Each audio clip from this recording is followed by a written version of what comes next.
Nakakalungkot yung ganitong panahon, maulap, naulan. Yan, nakaka-homesick talaga. Ganito yung panahon dito.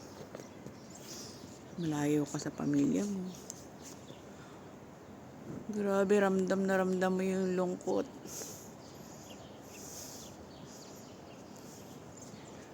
Ayan, ang tahimik ng lugar. Makikita mo lang yung mga ibon na nagliliparan. Ayan, mga ibon dyan.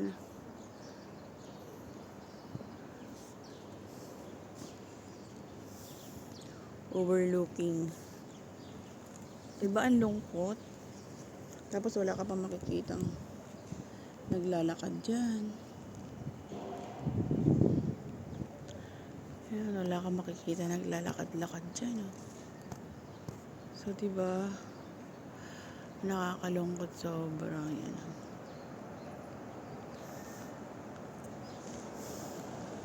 Ganyan lang, makikita mo, mga sasakyan lang dumadaan.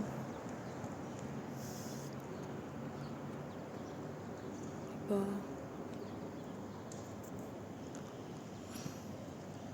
Talagang ang tahimik ng lugar.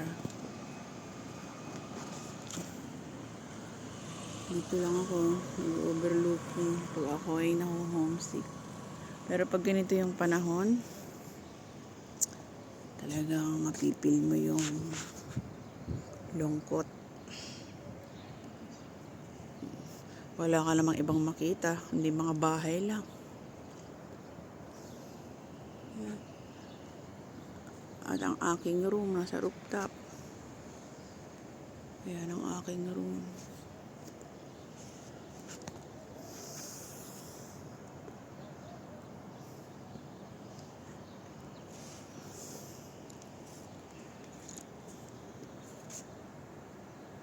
Diba pare-parehas ang yari ng bahay dito.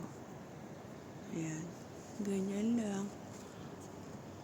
Ang taas na itong tamar tree. Itong dumating ako dito, ganyan pa lang, sadyang pa lang.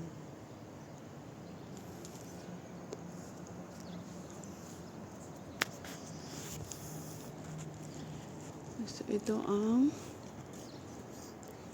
aking pwesto nasa itaas. So, ayan.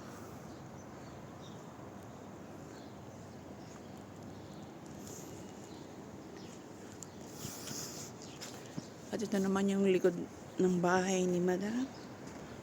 So, ayan. Ito naman yung mga paupahan. Ayan, puro mga Indiano nakatira, mga asawang Indian. Ayan, doon. Di ba? Layo. Maulap. Madilim. So, ayan, yung bahay na yan ay kapatid naman ni Madam. Isa yung yari ng bahay nila. Parehas. Kapatid ni Baba. Ayan lang. Ayan. Yung buhay ng kadama. Ganito lang kalungkot. Wala ka namang makausap. Lalo na pag wala kang kasama sa bahay.